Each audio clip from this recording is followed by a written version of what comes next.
From coast to coast and around the world, this is Kaleidoscope, America's most exciting radio magazine.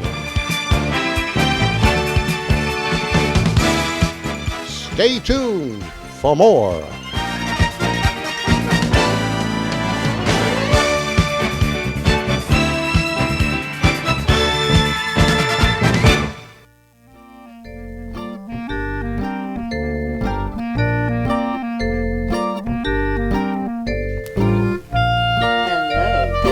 KCLA 99.3, and you are listening to Singin In The Rain with Sunny Chayes. I am hosting and producing this today and every Thursday at 10:30. And next week, we are going to be, actually in 2 weeks, we're going to be having the conversation about Islam, and I'm going to have some more guests on the show about that because we discussed that last week, and the conversation needs to continue a little bit.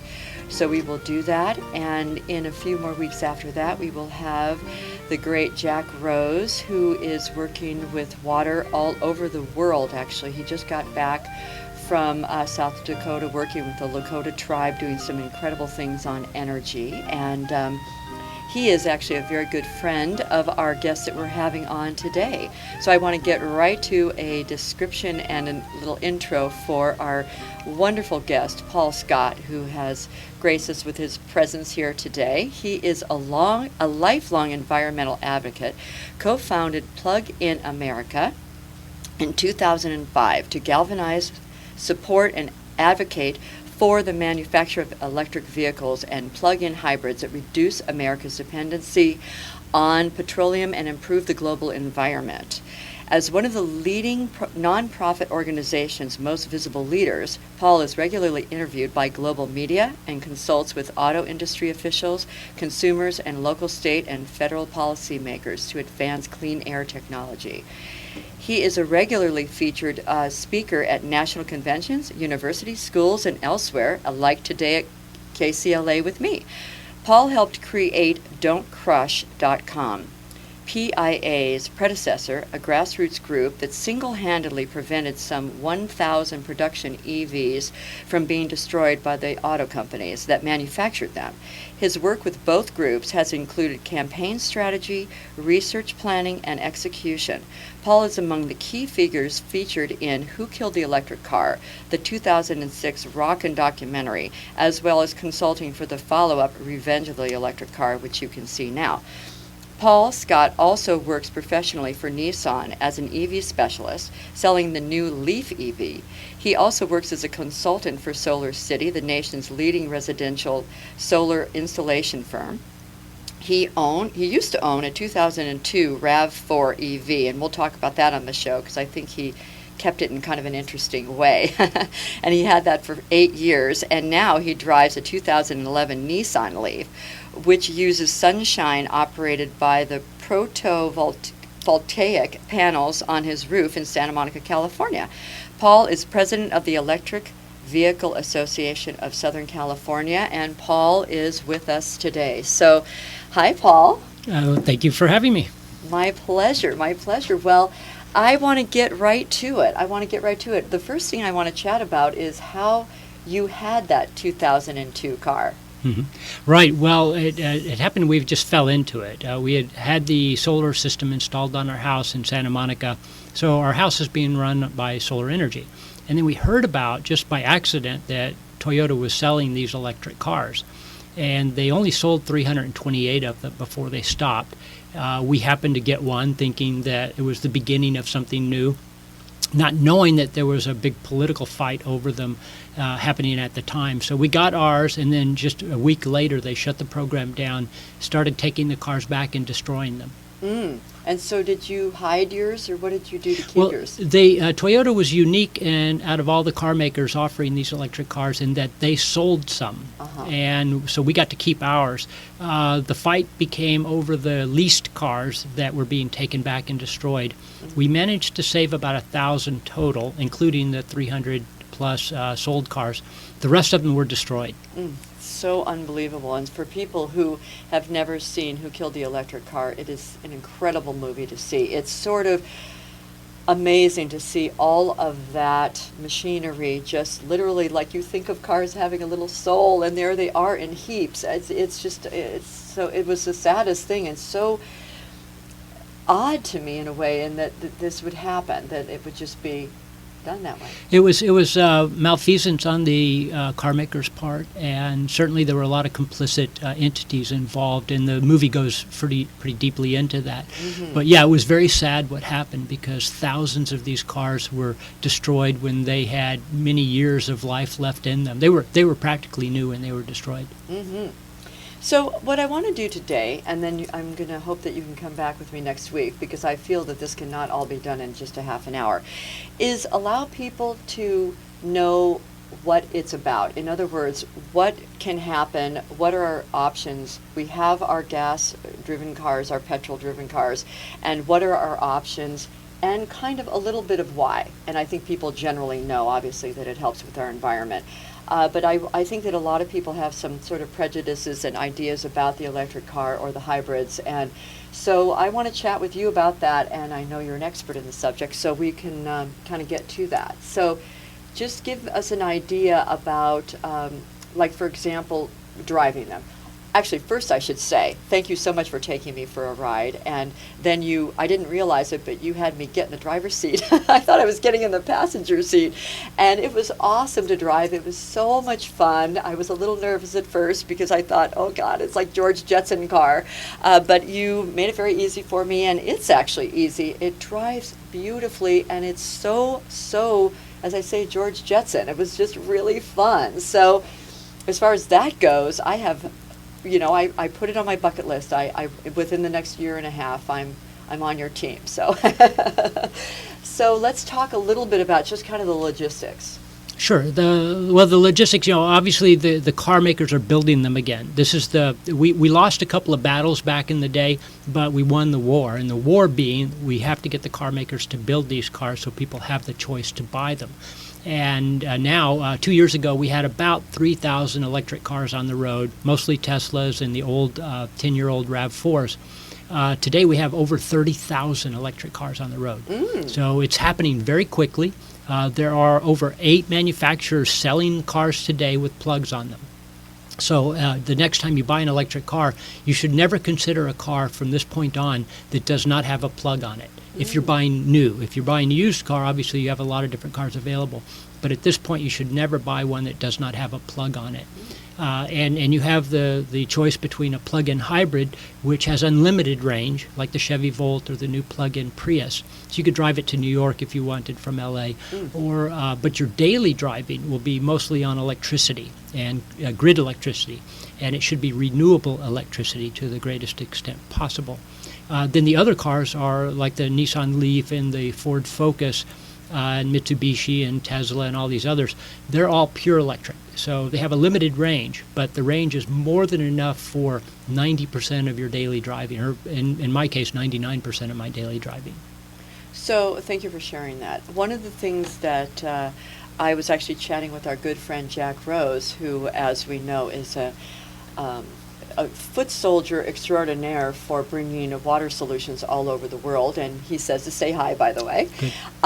We were chatting about this, and he said that he has that in his plan too, and that the idea of being able to drive the cars much more easily without having the fear that, yikes, I'm going to run out of energy or battery or whatever, and then they'll just be stranded. So the actual infrastructure, obviously, as the demand grows, the infrastructure will grow sort of like that, or is the infrastructure growing to allow the demand to grow? It's a little bit of a chicken and egg. We definitely have a lot of charge stations in the public sphere now, and those really help people get the confidence that they'll have a place to charge their car if they need it.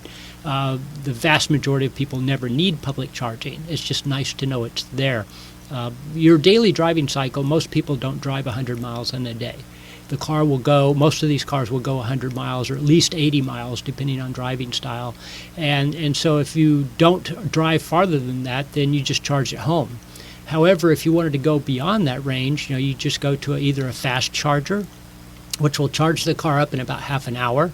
So you could go get a sandwich or a cup of coffee while you're waiting, and so you're enabled to go pretty much anywhere in the region. Now, if you go long distance, to the next state or several hundred miles, that's when you'll need a plug-in hybrid.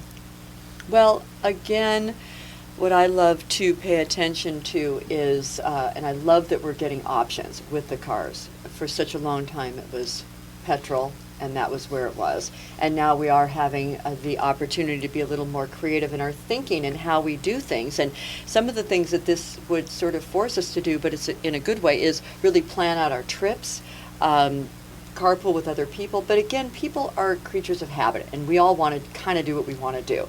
But I've noticed even with me, with the gas prices going up, I really think about stuff. Like, do I want to go to the west side? I'll do the west side stuff today. Then I'll go to the valley. I'll do the valley stuff Thursday. And where before I would just go wherever I wanted, whenever I wanted to. So I think the idea of creativity and expanding our idea that it's all bigger than us. The planet is bigger than us. The idea of the ecology and all of these systems. And so why don't we kind of expand our way of living our life and allow a different way, even slightly, not to completely inconvenience ourselves, but just slightly to bend so that we can make these other options work. Don't you think? Well, absolutely. You're the changes in your life that you have to make are minuscule. It's just a matter of thinking things through a little bit. But the benefits you get are tremendous. You completely eliminate the use of oil, so you never go to a gas station again. It's been 10 years since I've been to a gas station. I've driven 109,000 miles on sunlight-generated electricity. So there's no pollution associated with my driving. But in addition to that, nobody has fought a war over electricity, and they never will. We fought a couple of wars over oil and lost thousands of soldiers, killed hundreds of or tens of thousands of civilians. That is on your hands. When you drive a gasoline car, you participate in that. So if you don't want to do that, then switch to electricity. In addition is the economic aspect of it. We're spending $800 billion a year for gasoline in this country. $400 billion of that leaves the country, leaves our economy, and strengthens our enemies in some cases. So it's very important from an economic standpoint to use domestic electricity that you can generate from wind and solar instead of oil. In addition to that, the pollution generated when you drive your car contributes to the death of tens of thousands of Americans every year. And this is all documented. So if you don't want to participate in that, switch over to electricity.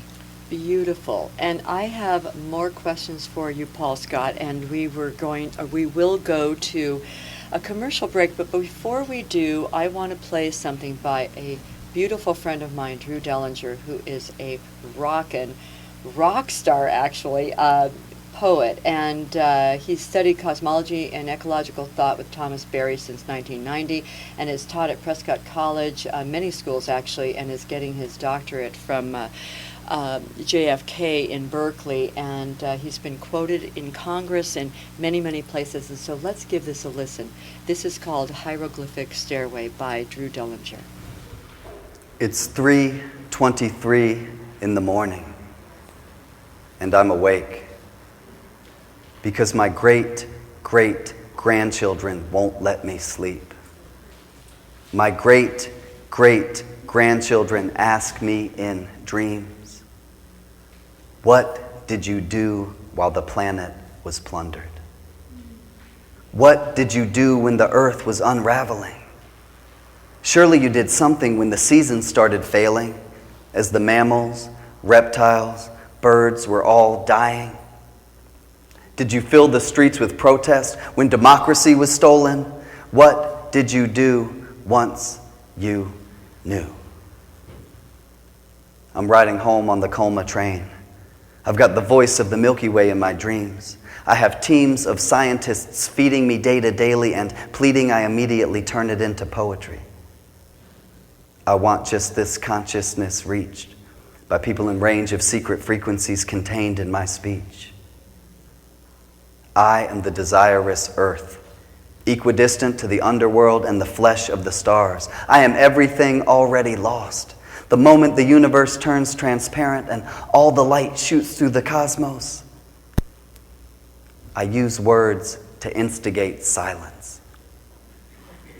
I'm a hieroglyphic stairway in a buried Mayan city, suddenly exposed by a hurricane, a satellite circling Earth, finding dinosaur bones in the Gobi Desert. I am telescopes that see back in time.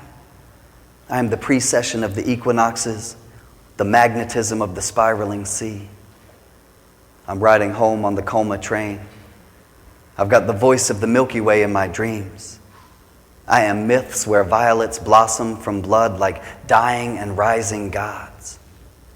I'm the boundary of time, soul encountering soul and tongues of fire.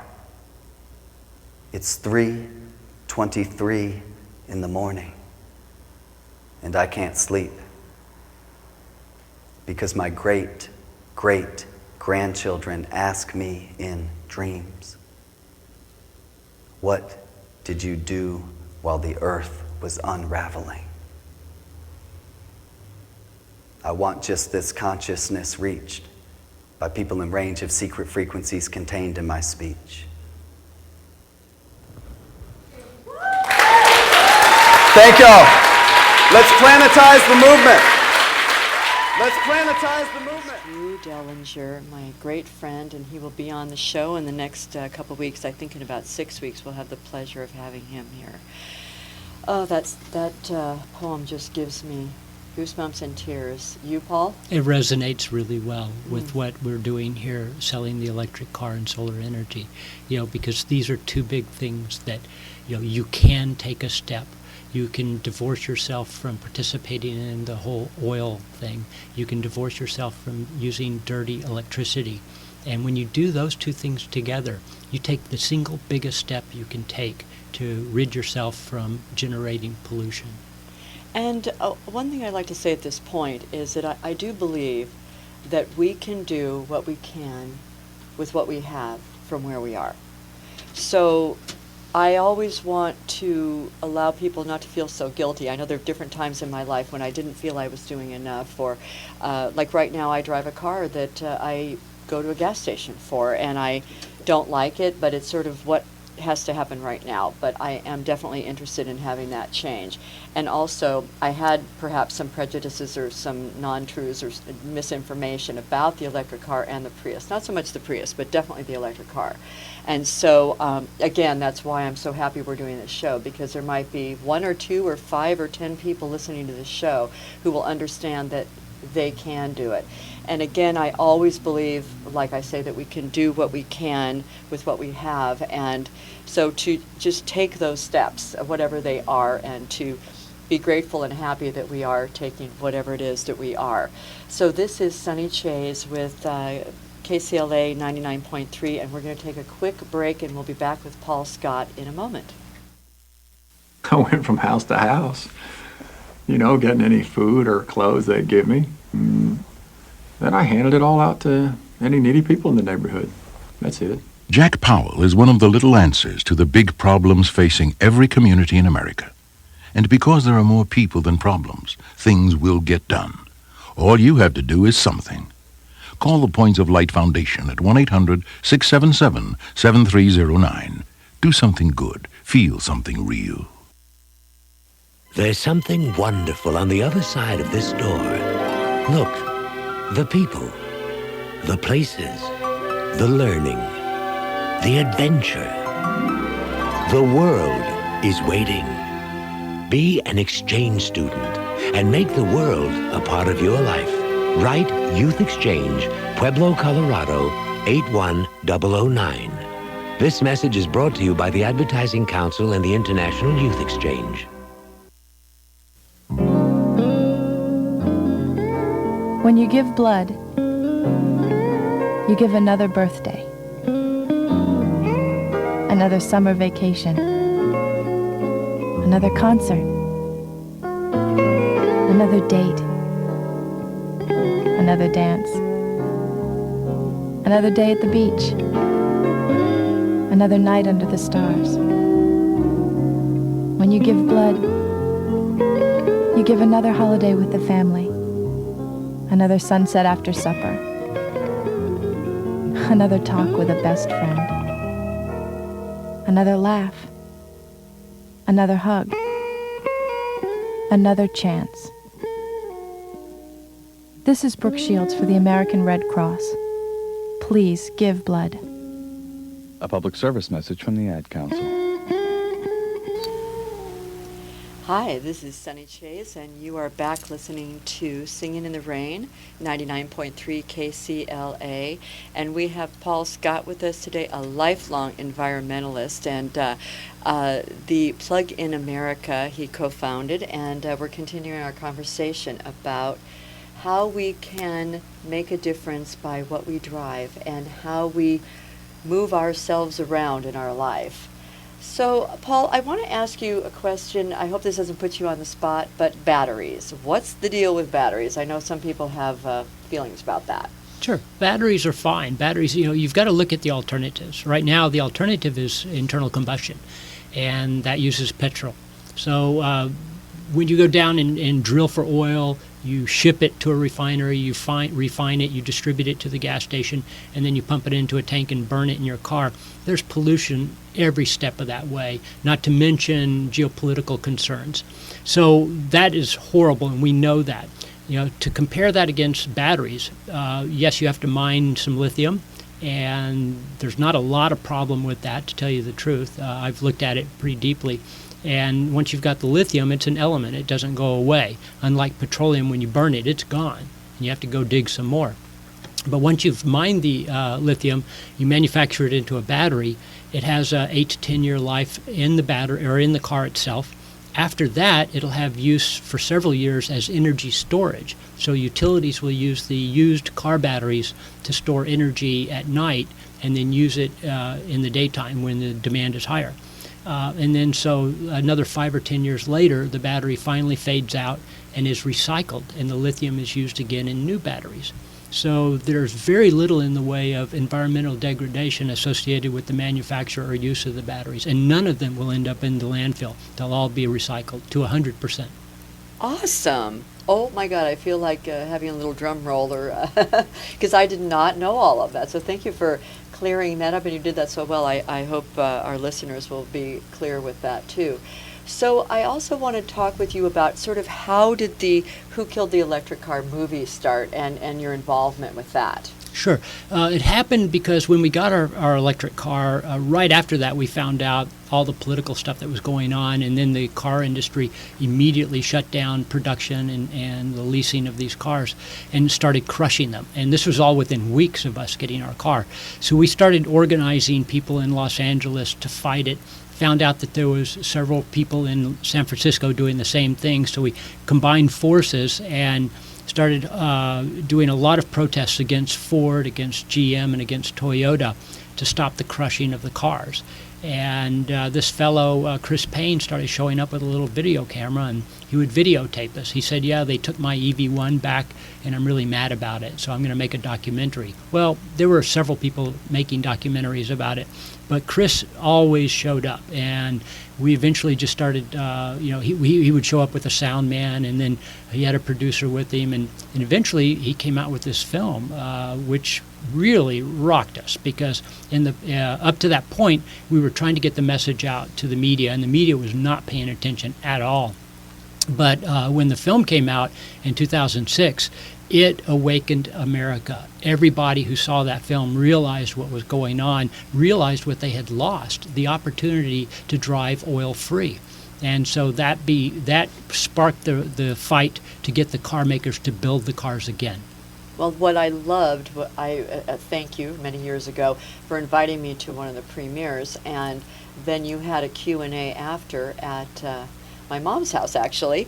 And what I loved was that you gave us things to do. You told us what to do, that we could have the different phone numbers of Toyota and was it GM and Ford by our phone, and just sort of once a week call and say, well, do you have electric cars, or when will you be getting them in? And that consumer pressure, and I just appreciated so much that there was an answer. And again, that's what I'm about. It's like, let's not cry and feel doom and gloomish about anything, but what can we do? And so to be able to do that even then. And did that help? Did that It grassroots? did. That was part of the reason why all those car makers are now building and actually selling plug-in cars. Toyota and Ford are both selling plug-in cars today. GM is as well. So we won that war, and now the next step in that war is for the people to adopt the technology. There's still so much misinformation out there, but we're turning that around. We're educating people every single day, and everybody who gets one of these cars realizes immediately it's the best car they've ever had. They don't have to give the oil companies any money. They don't have to pollute anybody's air. They don't have to use energy over which we fight wars, and it's a great feeling. You drive guilt-free. Well, and it's also a great ride. Yeah, it's really fun. Is, and they're fun cars to drive. Very beautiful. Yeah. And then the revenge of the electric car, which I had the pleasure of watching a couple of weeks ago. And by the way, I have international students who stay with me, and so we all gathered around to watch that. And some of them were Japanese, so they very much appreciated the Japanese element. Very international movie that ended up being, and very, very political in a lot of things. And again, financial. I mean, again, the mighty dollar about what is really going to make sense to put in so that people, these car companies will go ahead and stay in business here in America. That's true. Yeah, it's very important that we buy these cars now because we're at the stage now. Last year, the demand was higher than production was able to keep up with. Awesome. which was kind of a nice position to be in as a car salesman. But now we've got cars sitting on lots. So they're still selling, but the people are unaware of it. So we need to make them aware that this technology exists, this opportunity for them to get rid of the whole oil thing exists today, and that if they're in the market for a new car, get a plug-in car. Well, and again, I think the thought of how to do our lives creatively, like you and I were talking, and I said, well, driving around town would be fine in a Leaf, and I, again, loved it. It had power, it had pickup, it was elegant on the inside, it was all the screens and the sound and the Bluetooth and the music, and I mean, it was state of the art. There's no question about that. And then when I said, well, but I have kind of fear, like if I buy this and I have to go to San Francisco or whatever, and there are different options, but one of the things that you said that I appreciated was, well, why don't you just trade with Mary Lou, who has a Prius, and, give her your Leaf to tool around town for the weekend and drive the car up. And I thought, again, the creative way that we're living our lives now, with the economic situation that we're in, people are doing things I think they never thought they would do before. Maybe people living with other people and all that, but we're coming together in community, and it's sort of forcing us to do that, but I think it rocks also. I think there's a real beauty in it, that we are, as I say, sort of forced to come together for solutions to get us through our lives, and yet they're beautiful, and the connection is what it's really about. We're getting more tribal again, which I actually love. And so the creativity about how to do that. And then I think also as more people have cars, then there will be more charging stations, and all of that will fall into place, no? Yes, it's exactly what's happening. We're having literally hundreds of charge stations have been installed in LA, hundreds in the San Francisco Bay Area. By next year, it'll be thousands and tens of thousands. So ultimately, every parking meter will be a charge station. Everywhere you park, you'll be able to plug in your car, and you're using domestic energy instead of foreign oil. So we have, my engineer Greg just mentioned that we have about 2 more minutes, so I want to wrap this up, and you will be with me next week? Yes. Awesome, because we just want to keep this conversation going. But I do want to ask you, so we will talk next week too, but just a quick word about the difference in money. Like, let's say I spend $350 on gas. Probably I would spend $100 on electricity, or what would that be? It's about 20%, 80%. So if you use $100 in gas, you'll use $20 in electricity. So you save 80% of what you're giving the oil companies. And that money is in your pocket. You're going to spend it on local goods and services, generating jobs in your community instead of sending the money out of the state. I love it, and having a little bit of more, financial freedom, or at least a little room to breathe. So, Paul Scott, this has been an absolutely amazing and interesting half hour for me. I honor so much what you do, and thank you so much for being back with us next week. And I have to sign off. So this is Sunny Chayes with KCLA 99.3. We're singing in the rain, and we'll be going out to dancing in the streets, and I hope you do it. Take that electric car, and dance in the streets. Until next time, bye.